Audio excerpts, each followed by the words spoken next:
쉽게 이해하기 계속해서 요엘서를 좀 하겠습니다. 지난주까지 이제 호세아서를 좀 했는데 지금 이제 저희가 하고 있는 게 소예언서입니다. 소예언서 12권에 대해서 지금 하고 있는데 대예언서는 이사야부터 에스겔까지 이게 이제 대예언서예요. 제가 대예언서는 특징이 딱 한 가지밖에 없다고 말씀드렸습니다. 길다는 거. 그 다음에 소예언서는 짧다는 거. 그쵸?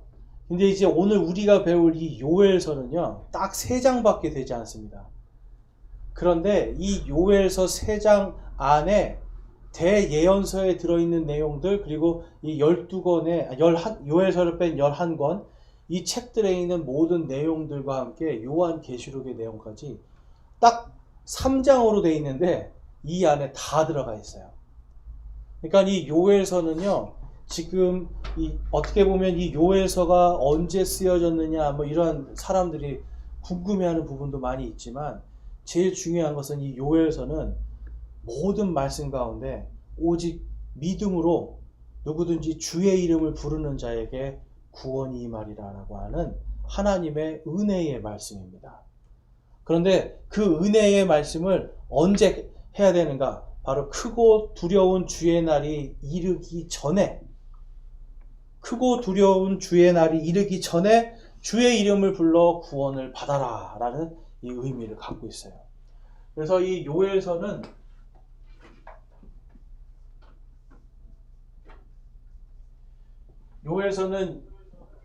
하나님께서 정말 우리에게 아주 임박한 예수님의 재림, 임박한 하나님의 심판의 때에 이것을 읽고 빨리 돌이키고 나에게로 돌아와라 하는 메시지를 가지고 있어요. 그러니까 여러분, 이제 우리가 좀 이 요엘서를 통해서 오늘 하고 이제 다음 시간 2시간에 걸쳐서 할 건데, 요엘서는 구약시대 사람들부터 바로 오늘 우리에게까지 하나님의 은혜가 아니면 구원받을 수 없다라는 걸 정확히 보여주는 책입니다. 자, 그래서 거기 요엘서 개요를 보시면 요엘서를 공부해야 되는 이유가 바로 이것입니다. 우리가 모든 대언서들이 다 이 요엘서의 말씀에 다 이렇게 응축이 돼 있어요. 근데 그 이유가 있습니다. 요엘서가 사실은 다른 예언서들보다 가장 먼저 쓰여졌어요. 가장 먼저. 그러니까 제가 늘 말씀드리죠. 유대인들의 글쓰기, 하나님께서 유대인들에게 말씀을 계시할 때는 항상 큰 거를 먼저 보여주세요. 그러면 요엘서가 가장 먼저 쓰여졌으면 이 요엘서 안에 이제 그 밑에 이사야라든지 예레미야라든지 이런 말씀들이 이 요엘서를 중심으로 해서 쭉 계속 이어져 내려간다는 거예요. 근데 여러분, 이사야가 요엘을 얼굴을 봤을까요? 이사야보다 여러분 100년 전 사람입니다. 예레미야가 이 요엘을 만나봤을까요? 예레미야보다 약 200년 전 사람이에요. 성경이 놀라운 것은 성령님께서 이렇게 100년 전, 200년 전에 요엘이 하나님의 영에 감동돼서 바로 그 하나님의 영에 의해서 이 사람이 선포했던 이 말씀들을 하나님께서 다른 대언자들을 통해서 계속 이어져 나가서 결국은 스가랴서와 말라기까지 가게 하고, 그 다음에 사도행전을 보면 사도행전에서 예수님의 제자들이 마가의 다락방에서 120명이 성령님을 받습니다. 그리고 그들이 다 방언으로 각자 다른 나라의 언어로 복음을 선포할 때 바로 베드로가 이 요엘서의 말씀이 오늘 너희들에게 이루어졌느니라 라고 하면서 사람들이 그 말씀을 듣고, 와, 내가 이 주의 크고 두려운 주의 날이 오기 전에 빨리 회개해야 되겠다고 그때 사람들이 회개하고 침례받는 거예요. 그러니까 이 요엘서는요, 은혜, 그 다음에 회개, 하나님께로 돌아온 자는 반드시 하나님이 구원하신다라고 하는 이 중요한 주제를 가지고 있어요. 그래서 제가 항상 성경에는 어떤 주제가 3가지가 있다고 말씀드렸죠. 하나는, 첫째는 하나님의 언약, 그 다음에 왕국, 그 다음에 경륜.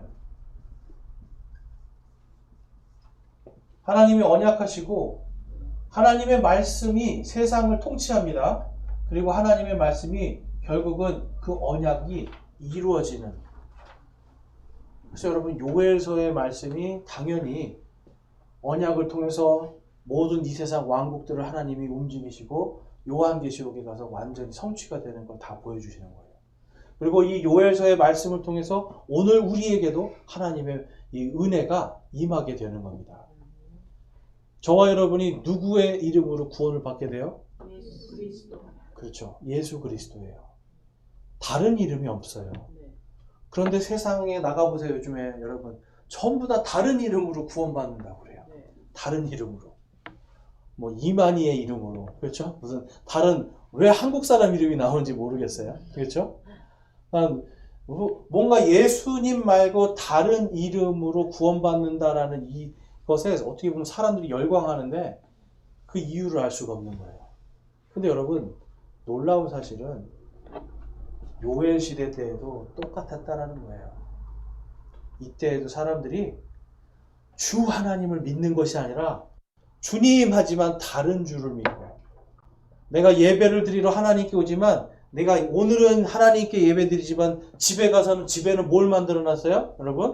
집에는 산당도 만들어 놓고 우리로 치면 사당 만들어 놓고 집에다가 아세라라고 해서 나무를 이렇게 푸른 나무 만들어 놓고 그 밑에 가서 절하고 기도했단 말이에요. 그러니까 누가 주님이신지 알 수가 없는 거죠. 여러분 이 당시에도 그만큼 사람들의 이 믿음이 혼탁해져 있었기 때문에 하나님은 이 요엘에게 말씀하시는 거예요. 너희들이 내게로 돌아오지 않으면, 너희들이 그 주의 이름을 정확하게 알고 부르지 아니하면 너희들은 구원을 얻지 못하리라. 호세아서에서 말씀하시잖아요. 내 백성이 나를 아는 지식이 없어 망하는도다. 하나님을 알지 못하고 다른 신을 하나님인 줄 알고 믿으니까 망하게 되는 거죠. 그 말씀은 여러분 요엘서 안에서 하나님께서 계시로 또 호세아에게 주신 말씀입니다.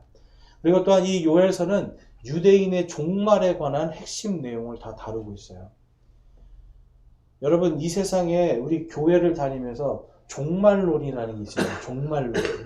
종말론은 이 세상의 마지막이 어떻게 될까라는 그것을 기록한 게 종말론이에요. 그런데 이 종말론에서 지금 요엘서도 그렇고 모든 대언서들이 마지막 종말에 바로 저와 여러분 이 구원받은 이 교회가 아니라 유대인들에 대한 종말을 기록해 놓고 있거든요.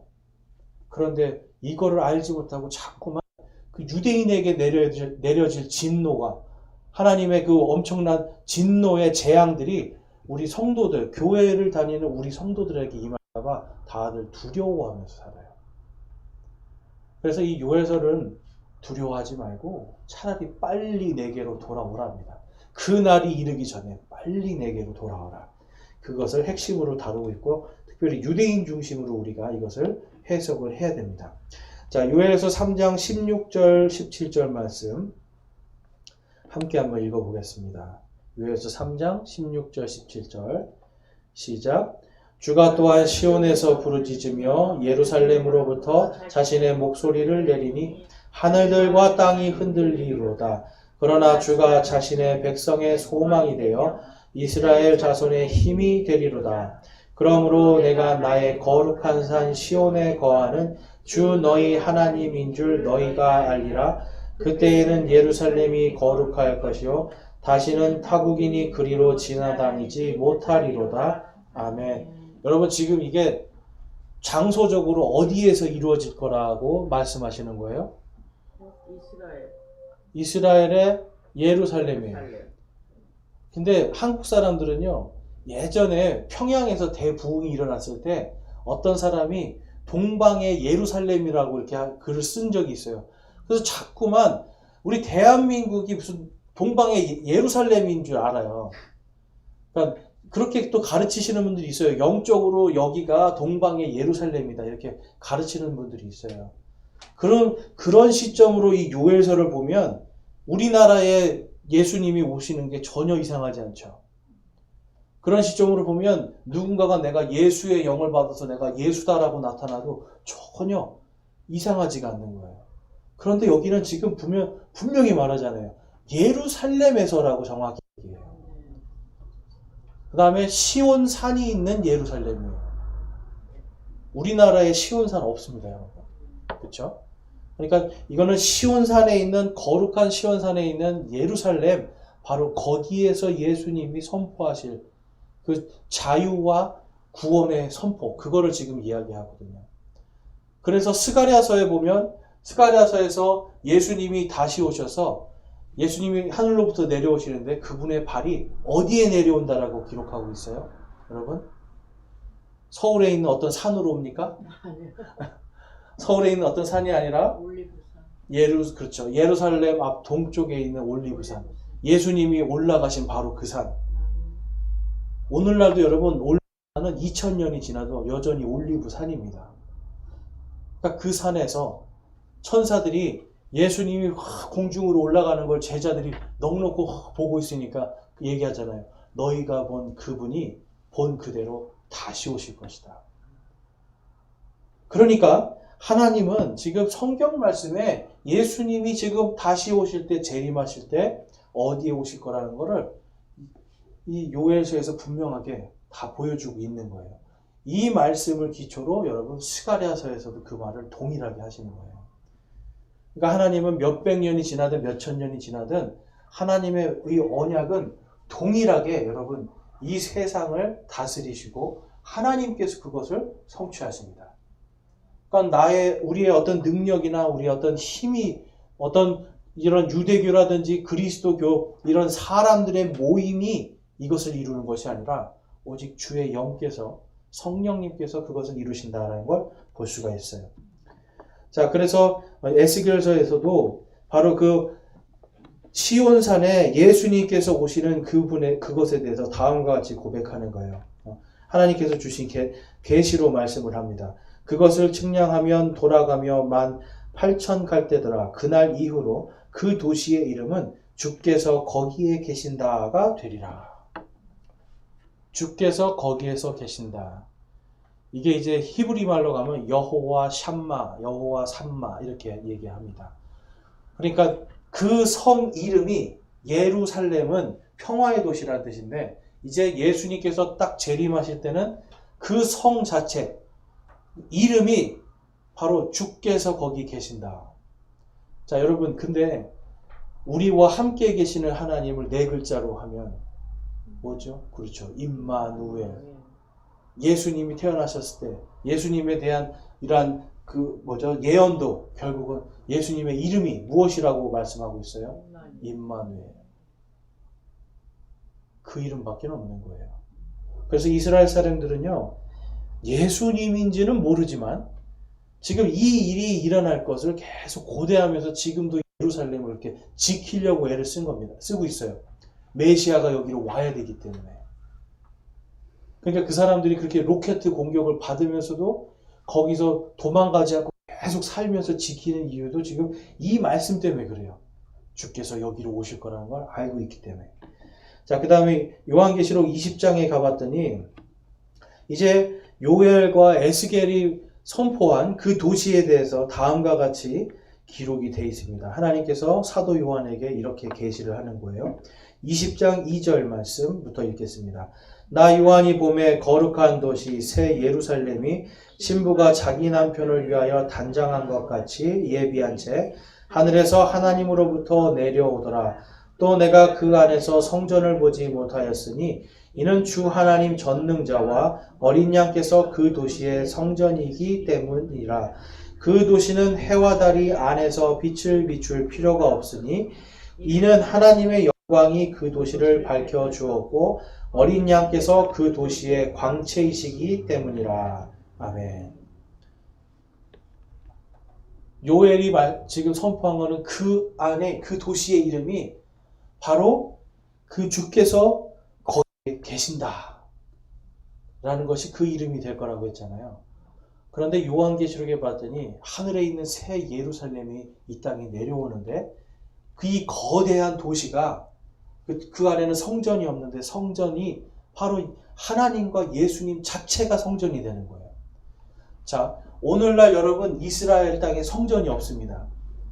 그런데 신약 성경에 그 성전은 없어졌지만 구약 시대에 있었던 성전이 이제는 바로 우리 성도들, 예수 그리스도를 믿는 성도들의 몸이 성전이 되었다라고 말씀을 해요. 그 이유는 다른 것이 아니라 우리 안에 성령님이 계시니까. 성전은 성령님이 계시는 곳이에요. 자, 그러니까 새 예루살렘이 내려왔을 때도 당연히 그때 우리가 예수님과 함께 있는 거잖아요. 그러니까 따로 성전은 필요가 없는 거예요.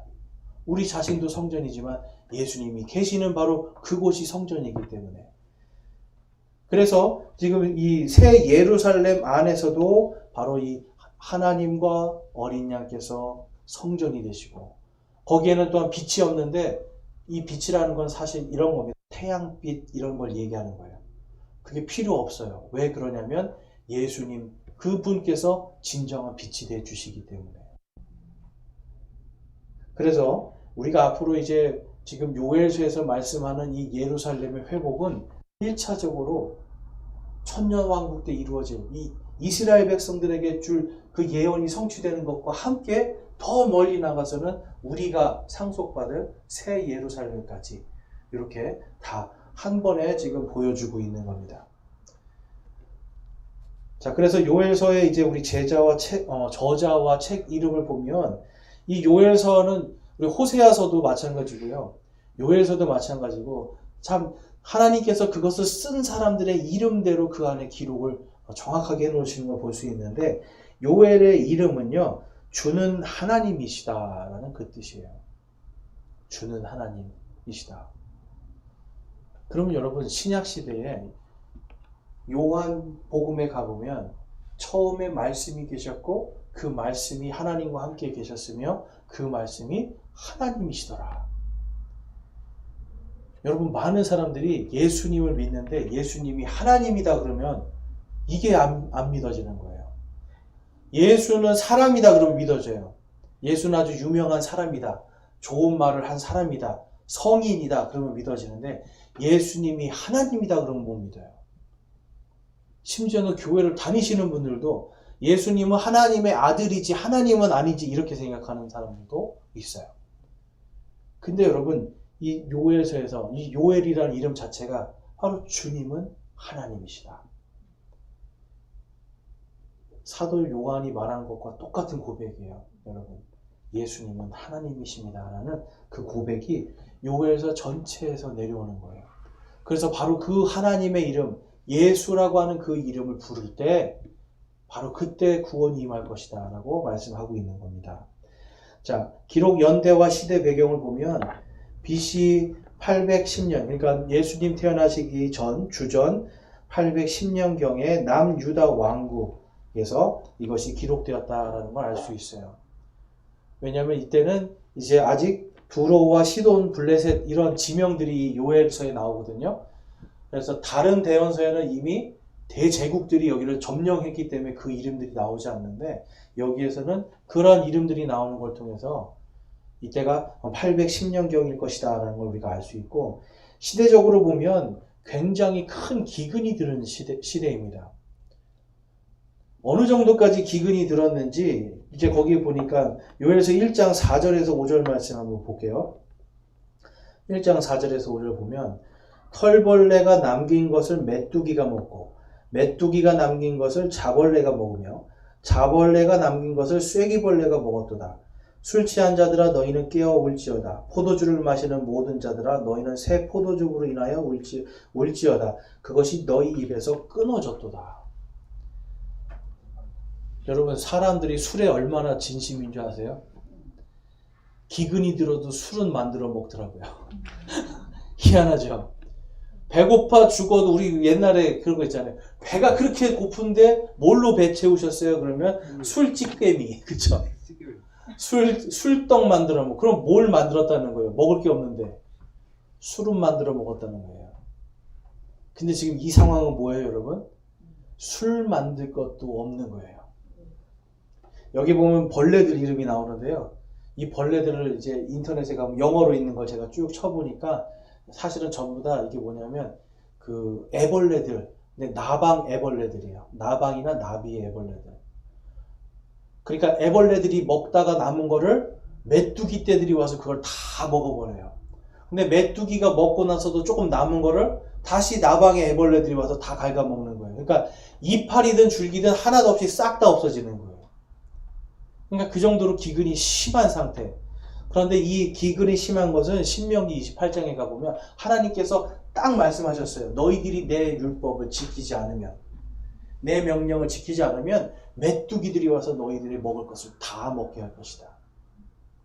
그러니까 유대인들이요, 이때 얼마나 이들이 하나님을 믿는다라고, 지금 여기는 이제 남쪽 유다 왕국이거든요. 북쪽에는 북이스라엘 왕국이 있었어요. 이 사람들은 우리가 서로 다 정통이다, 내가 하나님을 잘 믿는다라고 하면서 믿음을 자랑했지만 결국은 하나님을 믿지 않는 거였어요.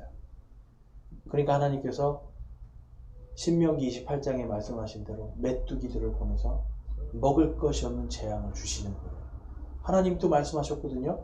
너희들이 근데 속히 돌이키고 내게로 돌아오면 메뚜기가 먹었던 거 다시 다 회복시켜 줄 것이다 약속하셨어요.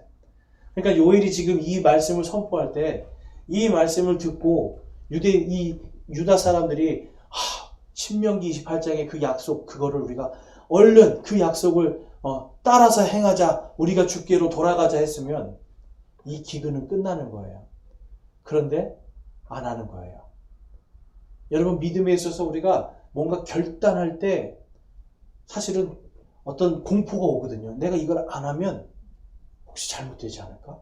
이걸 안 하면 내가 굶어 죽지 않을까? 이걸 하지 않으면 내가 이 세상을 어떻게 살아? 이런 두려움이 오는 거예요. 그런데 하나님은 말씀하시는 거예요. 그런 두려움을 내려놓고 과감하게 끊어버리라는 거예요. 그리고 내게로 돌아오면 내가 너희에게 약속한 그 복을 내가 너희에게 주겠다. 그 말씀하는 거예요. 그래서 여기 이제 요엘서에 보면 너희들의 옷을 찢지 말고 마음을 찢어라 라는 말씀이 있어요. 예수님이 내가 하나님의 아들이다 그랬더니 제사장들이 거기서 옷을 확 찢어버려요. 이게 무슨 뜻인지 아세요? 예수님이 내가 바로 하나님의 아들이다 그랬더니 제사장들이 이런 신성모독이 어디 있냐 하면서 옷을 확 찢어버려요. 유대인들이 옷을 찢을 때는 무슨 의미일까요?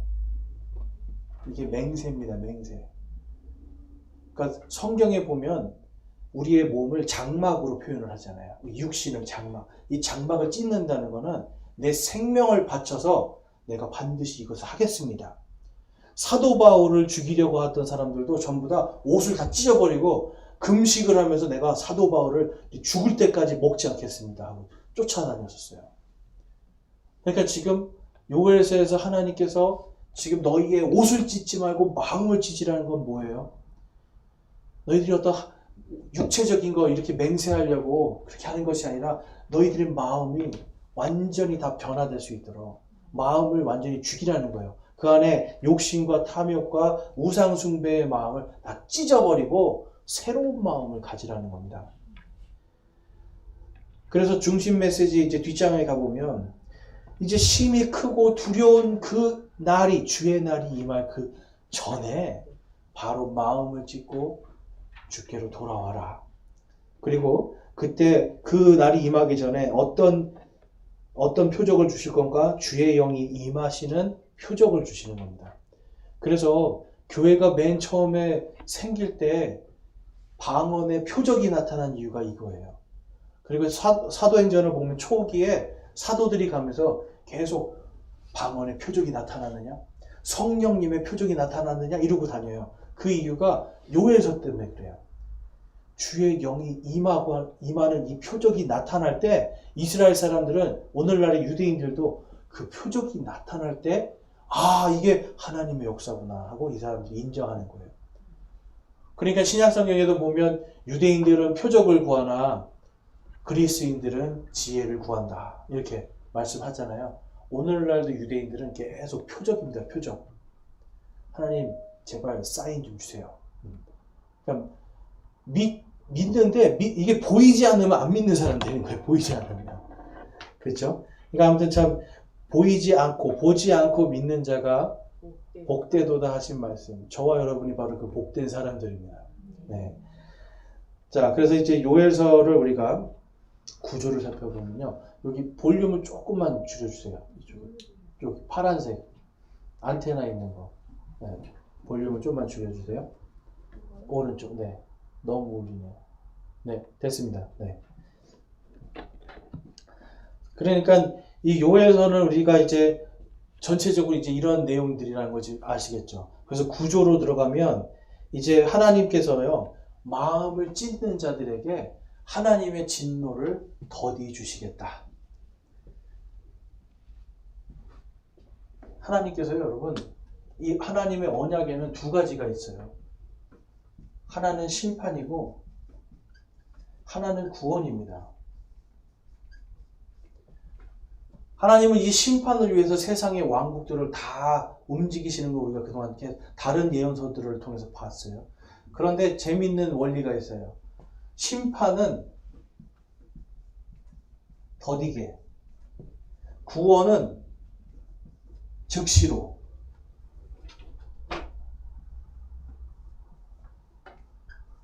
자, 한번 따라해 보겠습니다. 심판은 더디게, 구원은 즉시로. 여러분, 이게 하나님의 공의와 사랑이에요. 신명기 28장 말씀처럼 너희들이 내 말씀을, 내 명령을 떠나면 메뚜기가 너희들이 와서 다 먹게 할 거야. 너희들이 들에 가도 저주를 받고 도시를 가도 저주를 받고 어디 가든지 다 저주받게 하겠지만 너희들이 내게로 돌아오면, 회개하고 돌아오면 이 모든 걸 다 회복시켜 주겠다라고 약속해요. 그래서 하나님의 공의는, 심판은요, 더디게 해주세요. 왜 더디게 해주실까요? 회개할 시간 주시는 거예요. 회개하고 모든 자들이 다 구원받을 수 있는 시간을 주시는 거예요. 그래서 하나님이 항상 하시는 말씀이 있어요. 때가 충만함에, 죄악이 충만해지면 그때 하나님의 심판이 임합니다. 그러니까 여기 지금 요엘서에서도 크고 두려운 주의 날이 임하기 전에, 이거는 죄악이 충만해질 때를 얘기하거든요. 크고 두려운 주의 날이 임하기 전에 너희들이 내게로 돌아오라. 그리하면 내가 회복시켜 주리라. 그러니까 구원은 즉시로. 여러분, 이거를 우리가 은혜라고 합니다. 은혜. 안 그러세요, 여러분? 어제 내가 거짓말 했는데 하나님이 심판을 즉시로 하세요.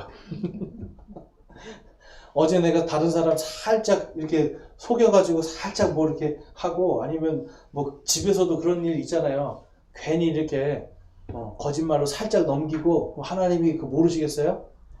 그 사소한 거 다 아시잖아요. 우리 머리털까지 다 세시는데 심판을 즉시로 하시면 어떻게 되겠어요? 네, 오늘 여기 앉아있을 분들이 없습니다. 네, 그런데 하나님은 이 심판을 더디게 하시는 거예요. 대신 내 죄가 충만해져서 이 심판에 딱 이르기 전에, 하나님, 제가 잘못했습니다. 지금이라도 돌아서겠습니다 하면은 하나님은 구원은 즉시로 해주시는 거예요. 용서도 즉시로 해주시는 거예요. 그러니까 여러분, 심판을 더디게 하고 구원을 즉시로 해주시는 거, 이게 여러분 은혜입니다. 은혜. 우리가 그냥 오늘도 찬양하면서 은혜 아니면 나서지 못하겠네. 이 은혜가 아니면 내가 하나님 앞에 설 수가 없어요, 여러분. 이 은혜 때문에 여러분, 언제까지 또 이 심판을 멈추신가? 고린도전서 3장에 갔더니 우리가 다 그리스도의 심판석 앞에 설 때까지, 이미 우리 죄를 예수님이 십자가에서 다 용서해 주셨잖아요. 그럼에도 불구하고 심판을 즉시로 하는 것이 아니라, 우리가 예수님 믿고도 죄 안 짓습니까? 죄 짓죠. 하나님께서 심판을 더디게, 그러나 구원을 즉시로 해 주셨기 때문에 그리스도의 심판석 앞에 설 때까지, 그때까지 하나님은 오래 참아 주시는 거예요. 그래서 성령님의 열매에 보면 오래 참음이 있죠. 오래 참음. 하나님은 여러분 오래 참는 거에 대가십니다. 그러니까 예수님을 믿고 성령이 충만한 사람들은 성령이 충만해질수록 오래 참을 수가 있어요. 그래서 여러분 예수님을 믿었던 제자들을 보면 막 성격이 급했던 사람들이 베드로 보세요. 베드로. 여러분 예수님이 잡힐 때 그냥 바로 칼 꺼내 들어가지고 잡는 사람 막 귀 잘라버리고 그렇죠? 그 다음에 예수님 제자 요한 보세요. 별명이 여러분 우레의 아들 천둥의 아들이었어요. 막 승질나면 와 하고 소리 지르는 사람이에요. 그 사람이 여러분 예수님을 만난 다음에 요한복음, 요한 1, 2, 3서, 요한계시록 가보세요. 계속 사랑 타령하고 있어요. 성령이 임하시고 그의 마음이 성령에 감동되어 충만하니까 원래 있던 성품들이 사라지는 게 아니라 하나님의 오래 참으심과 사랑의 성품이 나와버리는 거예요, 여러분. 요엘서에서 우리가 하나님께서 주시는 이 은혜가 그런 것이다 라는 것을 볼 수 있습니다. 자, 그래서 이제 요엘서 2장 11절에서 13절을 보면 주께서 자신의 군대 앞에서 친히 목소리를 내시리로다. 그분의 진영은 심히 크며 자신의 말씀을 집행하시는 이는 강하시도다. 주의 날이 크고 심히 두려우니 누가 그 날을 견디리요. 주께서 이르시되 그런즉 너희는 이제 또한 금식하고 슬피 울고 애곡하며 너희 마음을 다하여 내게로 돌아오라 하시나니 13절 함께 읽겠습니다. 너희 옷을 찢지 말고 너희 마음을 찢으며 주 너희 하나님께로 돌아올지어다. 그분은 은혜로우시며 긍휼이 많으시며 분노하기를 더디하시며 큰 친절을 베푸사 재앙에서 뜻을 돌이키시나니. 아멘. 여러분 성령님의 열매 중에도 친절이 있습니다. 친절. 성령님 안에 있는 사람은 친절하게 되어 있어요. 만약에 내가 친절하지 않다. 그럼 여러분 내가 성령님 안에 충만하게 있지 않구나를 깨달으시면 돼요. 내가 누군가에게 말을 친절하게 하지 않고 누군가 오늘 만나는 사람에게 내가 친절함이 없으면 그럼 여러분 우리가 성령님께 구해야 돼요. 하나님 저에게 이 친절의 마음을 주십시오라고 할 수 있어야 돼요.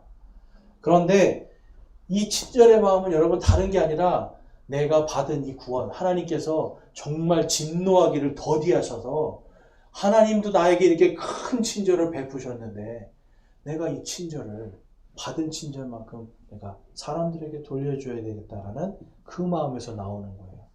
근데 그런 사람은 반드시 회개하고 돌이킬 때 이 모든 것이 이루어진다라고 지금 요엘서에서 말씀하고 그러한 것이 바로 마음을 찢는 것이다 라고 기록하고 있어요. 그래서 1장에서 2장 27절까지는 하나님의 심판의 이유와 대언자의 눈물의 촉구가 나옵니다. 회개하라는 거죠. 그러면서 거기에 이제 우리가 다음 주에 볼 3번의 나팔에 대한 말씀이 있어요. 나팔을 불면서 하나님이 계속 모이게 해라. 나팔을 부금 불면 그 당시에는 사람들이 모이는 거예요. 하나님께서 뭐라고 말씀하시는가 하고 들어보러 가는 거예요. 이렇게 3번의 나팔을 불어도 이스라엘 백성들을 끝까지 하나님께로 돌아오지 않아서 결국은 바빌론에게 포로로 잡혀가는 거잖아요. 멸망해서. 자, 그래서 3번의 나팔이 나오고 2장 28절에서 3장 1절까지는 주의 영께서 주의 이름을 부르는 자들에게 구원을 주시고 포로들을 다시 다 불러 모으실 것을 약속하고 있어요. 하나님께서 반드시 심판하시지만 또 다시 회복시키십니다. 그것은 언약 안에 있는 내용이에요. 구약의 하나님이 아브라함에게 하신 언약과 이삭과 야곱과 다윗에게 하신 그 언약대로 하나님이 너희들을 흩을지라도 내가 다시 불러 모으리라. 나의 천사들을 보내서 땅의 사방의 저 끝에 가서도 내가 다시 너희를 불러 모으리라 라고 약속을 합니다. 그래서 그거를 요엘에게 다시 한번 계시해 주시면서 그러니까 여러분 뭐예요? 흩어지기 전에 제발 흩어지지 말고 지금 돌이켜라 이 말씀 하시는 거예요. 그 다음에 3장 2절에서 16절까지는 유대인들을 대적한 나라들과 이교도들에 대한 심판을 말씀해요.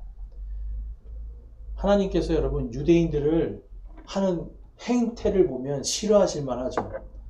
그런데 딱 한 가지입니다. 유대인들과 이스라엘을 통해서 유대인과 이스라엘이 믿는 그 하나님이 진짜 하나님임을 증거하시는 거거든요. 그러니까 하나님에 대한 표적이에요, 표적. 이스라엘 사람들 자체가. 그런데 오늘날 사람들이 자꾸 이제 그 하나님을 멸시하고 무시하니까 지금 요번에도 이제 뉴스를 보면 너무 편파적인 걸 제가 좀 많이 봐요. 뭐냐면 막 그 어떤 뭐죠? 그 병원을 폭격을 한 거예요. 이스라엘 사람들이 지금 이제 가자지구 전쟁하잖아요. 병원을 폭격하니까 거기서 막 아이들 다친 거 막 이런 거 막 방송에 나오잖아요. 근데 그 영상들이 출처가 어딘가 봤더니 그 영상은 순전히 여러분 그 팔레스타인 그 사람들, 가자지구에 사는 사람들, 그 사람들이 찍은 영상을 전 세계에 다 뿌려요. 그러니까 이스라엘 사람들이 지금 이제 이래서는 안 되겠다 그래서 영상을 보여주죠. 우리가 왜 여기를 할 수밖에 없었느냐? 바로 하마스라고 하는 이 테러 집단이 어린아이들과 아픈 사람들, 여인들을 인간 방패 삼아서 그 밑에다가 자기들 기지를 만들어 놓고 있었다. 그래서 우리는 어쩔 수 없이 갔고 방송으로 다 도망가라고 했는데 안 도망가니 어쩔 수 없다 하는 걸 이제 방송으로 보여주거든요. 근데 어쨌든 이 시대에도 보면 사람들은 유대인들에 대해서는 계속 미움입니다. 뭔가 유대인들에 대한 열등감도 있고 유대인들에 대한 악한 마음들이 있어요. 이것이 이제 증폭이 되면 요엘서에서는 마지막 때 온 세상 모든 민족이 예루살렘을 공격하게 될 일이 있을 거다라고 기록하고 있어요. 근데 이거는 다른 대언서들에도 계속해서 반복되는 이야기입니다. 아주 먼 미래에 이제 일어날 일들이죠. 그 다음에 이제 3장 16에서 21절에 보면 주께서 이스라엘의 모든 지파들의 소망이 되시고 그들의 땅이 영원히 회복될 것이다 라고 말씀해요. 그들이 부르는 그 주의 이름, 바로 그 이름, 예수님께서 그들의 소망이 되실 것이다 라고 지금 기록을 하고 예언을 하고 있는 겁니다. 그래서 예레미야에도 29장 13절에서도 동일하게 예레미야가 요엘이 말씀한 것처럼, 요엘이 선포한 말씀처럼 이렇게 기록을 해놨어요. 또 너희가 마음을 다하여 나를 찾으면 나를 찾고 나를 만나리라. 그러면 예레미야 당시에도 아무도 하나님을 마음을 다하여 찾지 않았다는 겁니다. 지금도 아무도 이스라엘 사람들은 마음을 다하여 찾고 있지 않는 거예요. 형식적인 그런 믿음이 나를 못 만나게 하고 있다라고 기록하고 있습니다. 자, 그래서 하나님께서 마지막 때의 이 진노를 더디게 하시고 또한 우리가 주의 이름으로 회개하고 멸망하지 않기를 바라신다라는 것을 신약 성경에 베드로가 다음과 같이 사도 베드로가 기록하고 있어요. 자, 베드로후서 3장 8절에서 10절인데요. 우리 한 절씩 한번 읽겠습니다. 제가 먼저 읽고 여러분들이 그 다음 읽을게요. 그러나 사랑하는 자들아 주께는 하루가 1000년 같고 1000년이 하루 같다는 이 한 가지 사실에 대하여 무지한 자가 되지 말라. 주께서는 자신의 약속에 대해 어떤 사람들이 더디다고 생각하는 것 같이 더디지 아니하시며 오직 우리를 향하여 오래 참으사 아무도 멸망하지 않고 모두 회개에 이르기를 원하시느니라. 우리 10절 같이 읽겠습니다. 그러나 주의 날이 밤에 도둑같이 오리니 그 날에는 하늘들이 큰 소리와 함께 사라지고 원소들이 뜨거운 열에 녹으며 땅과 그 안에 있는 일들도 불태워지리라. 아멘. 여러분, 이 원소는 뭐냐면 우리 몸을 구성하고 있는 아주 보이지 않는 이런 것들인데 이런 게 다 터져버린다는 거예요. 원소가 터지는 걸 우리가 그냥 쉽게 생각하시면 원자폭탄이 터진다고 보시면 돼요. 이 세상에 그냥 이게 원자폭탄 터지는 것처럼 다 터져서 사라지게 될 거. 그러니까 이 크고 두려운 날이 임하기 전에 지금 이 사도 베드로는요. 지금 사실은 이 베드로후서를 누구에게 지금 쓰는 거냐면 유대인 그리스도인들에게, 유대인인데 이제 예수님 믿고 막 있는 사람들이 아니 도대체 예수님이 언제 오냐고 이제 하는 거예요. 왜냐하면 빨리 와야 표적을 보잖아요. 그러니까 이제 왜 예수님이 안 오냐라고 하면서 불평불만을 하니까 너희들이 성경을 모르느냐. 하나님의 시간은 하루가 1000년 같고 1000년이 하루 같은데 이것에 대해서 너희가 무지한 자가 되지 말아라. 그런데 예수님께서 오실 때는 이게 왜 더디 오시냐면 우리 모두가 다 회개하고 구원에 이르기를 원하셔서. 하나님은 오늘도 이스라엘 백성들, 그리고 우리 대한민국 사람들, 전 세계 모든 사람들이 모두가 다 회개하고 모두가 다 멸망하지 않고 구원에 이르도록 그 심판을 더디게 하시고 오래 참으시는 거예요. 여러분, 그 덕분에 우리 사는 겁니다. 그 덕분에 우리가 이렇게 구원받아서 살아있는 거예요. 그러니까 여러분, 이 시대가 얼마나 지금 우리가 감사한 은혜의 시대인지 아시겠죠? 그런데 지금 사도 바울은 이야기하는 거예요. 그 날이 도둑과 같이 순식간에 오리라. 먼 미래 같죠, 여러분? 이 하나님의 심판, 지금 하나님의 심판의 때가 충만해진 게 먼 미래 같지만 실제로 보면 이미 여러분 굉장히 가까이 와 있습니다. 굉장히 가까이. 이스라엘이라는 나라가 회복됐죠. 그리고 하나님께서 이스라엘에게 약속하신 이 모든 것들이 지금 하나씩 하나씩 다 이루어져 가고 있어요. 굉장히 임박한 때입니다, 지금. 그러니까 이 날이 도둑과 같이 언제 닥칠지 아무도 모르죠. 그러니까 우리는 그 날이 임하기 전에 이제 우리는 구원받았으니 그 날을 모르는 자들에게, 구원받아야 될 사람들에게 복음을 전하는 것이 우리가 더 먼저 해야 될 급선무예요. 자, 그리고 이제 하나님께서는 신약 교회의 시대, 바로 지금 이 시대에 그리스도인들이 그리스도의 이름으로 구원받은 바로 우리 성도들, 이 성도들은 유대인을 위한 이 진노에 들어가지 않도록 정하셨다라고 성경이 말씀하고 있어요. 자, 데살로니가 전서 5장 8절에서 9절 말씀 같이 한번 읽겠습니다. 그러나 낮에 속한 우리는 정신을 차려 믿음과 사랑의 흉갑을 입고 구원의 소망을 투구로 쓰자. 하나님께서는 우리를 진노에 이르도록 정하지 아니하시고 우리 주 예수 그리스도로 말미암아 구원을 받도록 정하셨느니라. 아멘. 여러분, 오늘날 모든 이단들은 다 똑같은 얘기예요. 너희들이 지금이 환난 시대인데 자기를 믿지 않으면 다 구원 못 받는다. 그러니까 자기가 믿는, 자기를 한 예수님으로 믿지 않고 또 자기네 교회에 오지 않고 이러면 다 구원 못 받는다고 사람들을 겁을 주고 있는 거예요. 그러한 것이 여러분 데살로니가 교회에도 있었기 때문에 정신을 차리고 이거 다 필요 없으니까 이제 사랑의 흉갑을 입고 구원의 소망의 투구를 쓰고 머리도 마음도 단단하게 믿음으로 붙잡고 이제 하나님께서 우리를 그 진노에 들어가지 않도록 정하셨으니 우리가 다 그리스도로 말미암아서 이제는 소망을 갖자, 이 말씀하는 거예요. 요엘서에서도 동일하게 말하는 겁니다. 예수님께서 바로 그들의 소망이 될 것이다 라고 기록하고 있어요. 그래서 저와 여러분 이 언약과 왕국과 경륜, 이 안에서 하나님은 심판은 더디게 하시고 구원은 즉시로 하시는 이 은혜를 우리에게 오늘 주셨다라고 하는 이것을 여러분 잘 기억하시고 이것이 얼마나 감사한 것인지, 그리고 또 주일날 제가 설교 말씀드린 것처럼 진짜 감사해야 될 건 우리의 생명과 우리에게 죄와 사망으로부터 해방하여 주시고 자유를 주신 이 자유, 생명과 자유에 대한 감사가 저희들 안에 충만하게 열매 맺기를 소망합니다. 그래서 여러분들 집에 가셔서 또 요엘서 읽어보시고 다음 주에는 이 요엘서 안에 있는 더 마지막 종말에 대한 이야기들을 제가 다시 한번 여러분들에게 말씀드리겠습니다. 기도하겠습니다. 하나님 아버지 감사합니다. 오늘 요엘서를 통해서 정말 하나님께서 우리가 옷이 아니라 우리의 마음을 찢고 주께로 돌아서기를 간절히 바라고 계심을 오늘 살펴보았습니다. 하나님, 저희들이 심판을 더디게 하시고 또한 구원을 즉시로 하시는 그 은혜로 살았음을 고백합니다. 그 은혜를 받은 자들로서 세상에서 은혜롭게 살게 하시고 성령님의 열매가 저희의 삶 속에 열매 맺게 하여 주시옵소서.